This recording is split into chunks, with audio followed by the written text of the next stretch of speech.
जय जगन्नाथ ओडिशावासी आज जानुआरी 23 तारिख गुरुवार 10टी गुरुत्वपूर्ण न्यूज उपर नजर पकाइबा। आपणक भल पाइबा स्वरूप गोटे गोटे लाइक निश्चित भाव में करेंगे। चलतु आज सकाळ खबर उपर नजर पकाइबा। प्रथम खबर राज्य कैबिनेट रे गुरुत्वपूर्ण निष्पत्ति मुख्यमंत्री बड़ घोषणा। राज्य कैबिनेट को नहीं आसी बड़ खबर। मुख्यमंत्री मोहन चरण माझी करिसेंती बड़ घोषणा। कैबिनेट रे 10 बड़ प्रस्ताव को मंजूरी दिया जाइछि। 6794 पंचायत रे आदर्श विद्यालय हेबो बोली कैबिनेट रे मंजूरी मिलिछि, जेउथिरे प्रथम रु अष्टम श्रेणी रो पिला पाठ पढ़ी पारिबे। आसंता 4 वर्ष मध्य रे आदर्श विद्यालय काम सरिबो। गोदावरीश मिश्र आदर्श विद्यालय भाव में यह नामित होबो। हाईस्कूल फीडर स्कूल भाव में यह कार्य करिबो। प्रति विद्यालय पिछा मोट 4 रु 5 कोटी टंका खर्च हेबाकू जाउछि बोली मुख्यमंत्री घोषणा करिछि। परवर्ती खबर अमेरिका रे जयशंकर को अपमान, पछ धाड़ी को जीवाकू कहिले वीडियो वायरल। अमेरिकार 47तम राष्ट्रपति भाव डोनाल्ड ट्रंप शपथ नहीं सारिछंती। तांको शपथ समारोह रे भारत समेत अनेक देश एथिरे जोग देइथिले। विशेष कथा होउछि भारत को प्रतिनिधित्व करुवा वैदेशिक मंत्री जयशंकर को प्रथम धाड़ी रे स्थान दिया जाइतिला। वर्तमान सोशल मीडिया रे एमिति किछि वीडियो वायरल होउछि जेउथिरे कुहा जाउछि कि जयशंकर को पर मुहूर्त रे पछ धाड़ी को जीवाकू कुहा जाइतिला। समाजवादी पार्टीर नेता यासार शाहଙ୍କ समेत बहु यूजर्स एक वीडियो पोस्ट करिसेंती। एही 35 सेकेंड वीडियो पोस्ट करिवा सह कुहा जाइछि जयशंकर को राष्ट्रपति डोनाल्ड ट्रंप शपथ ग्रहण समय रे पछ धाड़ी को जीवाकू कुहा जाइतिला, किंतु से मना करि दैथिले। दुनियार सबुठु गणतांत्रिक देश भारत को अमेरिका सर्वसम्मुख रे अपमान देइ। परवर्ती खबर ओडिशा पुलिस पई खुशी खबर, जवानक स्वतंत्र भत्ता वृद्धि कले राज्य सरकार। मुख्यमंत्री मोहन माझी बड़ घोषणा। एसओजी और जवान को स्वतंत्र भत्ता वृद्धि करिसेंती राज्य सरकार। विभिन्न ऑपरेशन रे जाउथुवा एसओजी जवान को स्वतंत्र भत्ता को 8000 रु 25000 को वृद्धि करने को निष्पत्ति नहीं राज्य सरकार।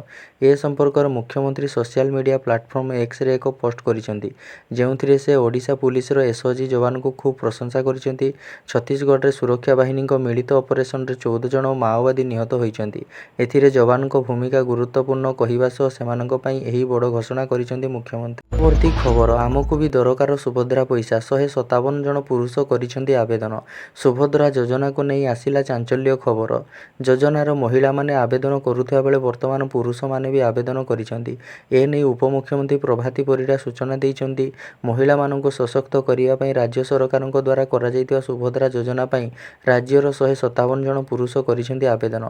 एहा मध्ये कहिसेंती जे आधार कार्ड रो जेतेबेले बैंक लिंक डाटा आसिला सेतेबेले ए तथ्य सामना को आसिला। बेले बेले पुओ ना ओ झियो ना एकाबली होई थाए। सेमाने त्रुटि रे आवेदन करि दैथिबे, किंतु सेमाननको एथिरु बाद दिया जाइछि। परवर्ती खबर मुख्यमंत्री बड़ घोषणा, नियुक्त हेबे 5000 डाक्तर।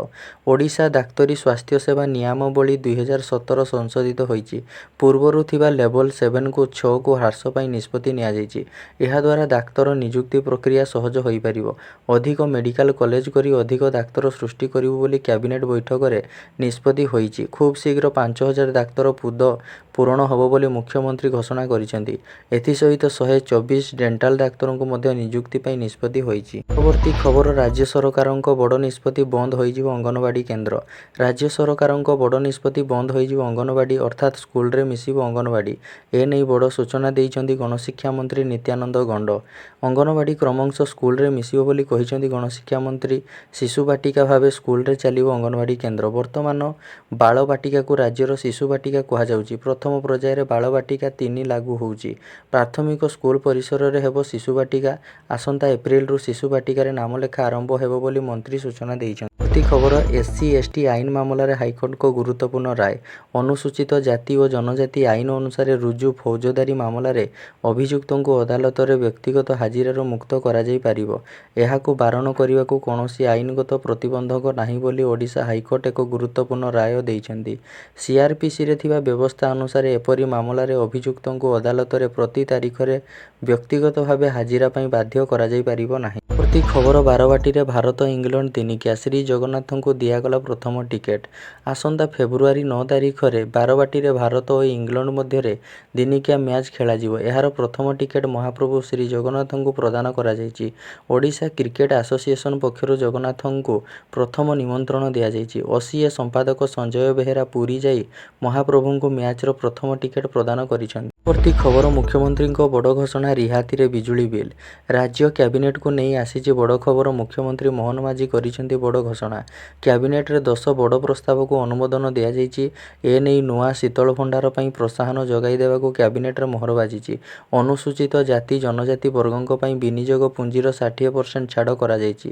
ଏପରିକି ସର୍ବାଧିକ 6 କୋଟି 50 ଲକ୍ଷ ପର୍ଯ୍ୟନ୍ତ ରିହାତି ଦେବୁ ବୋଲି ମୁଖ୍ୟମନ୍ତ୍ରୀ କହିଛନ୍ତି। ସାଧାରଣ ବର୍ଗଙ୍କୁ ମଧ୍ୟ 50% ପର୍ଯ୍ୟନ୍ତ ସବସିଡି ପ୍ରଦାନ କରିବୁ। ଶୀତଳ ଭଣ୍ଡାର ପାଇଁ ପ୍ରଥମ ଦିନରୁ ବିଜୁଳି ବିଲ୍ ରିହାତିରେ ଦିଆଯିବ ବୋଲି ମୁଖ୍ୟମନ୍ତ୍ରୀ ଘୋଷଣା କରିଛନ୍ତି। ପରବର୍ତ୍ତୀ ଓ ଶେଷ ଖବର ମହାରାଷ୍ଟ୍ରରେ ବଡ଼ ଟ୍ରେନ୍ ଦୁର୍ଘଟଣା ଚାଲିଗଲା ବହୁ ଜୀବନ। ମହାରାଷ୍ଟ୍ରରୁ ଆସିଛି ଏକ ବଡ଼ ଖବର ମହାରାଷ୍ଟ୍ରର ଜଲଗାଓଁରେ ଟ୍ରେନ୍ରେ କଟି ଅନେକ ମୃତାହତ ହୋଇଥିବା ଜଣାପଡ଼ିଛି। ଏବେ ସୁଦ୍ଧା ପ୍ରାୟ 6 ଜଣ ଯାତ୍ରୀଙ୍କ ମୃତ୍ୟୁ ହୋଇଥିବା କୁହାଯାଉଛି। ନିଆଁ ଲାଗିଥିବା ଆଶଙ୍କାରେ ଟ୍ରେନ୍ରୁ ଡେଇଁ ପଡ଼ିଥିଲେ ଯାତ୍ରୀ। ପ୍ରକାଶ ଥାଉ ଯେ ରେଳ ଯାତ୍ରୀମାନେ ଟ୍ରେନ୍ରେ ନିଆଁ ଲାଗିଥିବା ଗୁଜବ ଶୁଣି ସେଥିରୁ ଡେଇଁ ପଡ଼ିଥିଲେ। ମାତ୍ର ଟ୍ରେନ୍ରେ କୌଣସି ପ୍ରକାରର ନିଆଁ ଲାଗିନଥିଲା ବୋଲି କହିଛି ରେଳବାଇ। ଯାତ୍ରୀ ଯାତ୍ରା କରୁଥିବା ଟ୍ରେନ୍ ପୁଷ୍ପକ ଏକ୍ସପ୍ରେସରେ ନିଆଁ ଲାଗିବା ଗୁଜବ ହିଁ ଏତେ ବଡ଼ ଅଘଟଣ ଘଟାଇଛି ବୋଲି କୁହାଯାଉଛି। ଟ୍ରେନ୍ରୁ ଡେଇଁ ପଡ଼ିବା ଫଳରେ ରେଳଯାତ୍ରୀଙ୍କ ଉପରେ କର୍ଣ୍ଣାଟକ ଏକ୍ସପ୍ରେସ ମାଡ଼ି ଯାଇଥିଲା, ଯାହା ବିପରୀତ ଦିଗରୁ ଆସୁଥିଲା। ଏହି ବଡ଼ ଦୁର୍ଘଟଣାରେ ମୃତକଙ୍କ ସଂଖ୍ୟା ଅଧିକ ହୋଇପାରେ ବୋଲି ଆଶଙ୍କା କରାଯାଉଛି।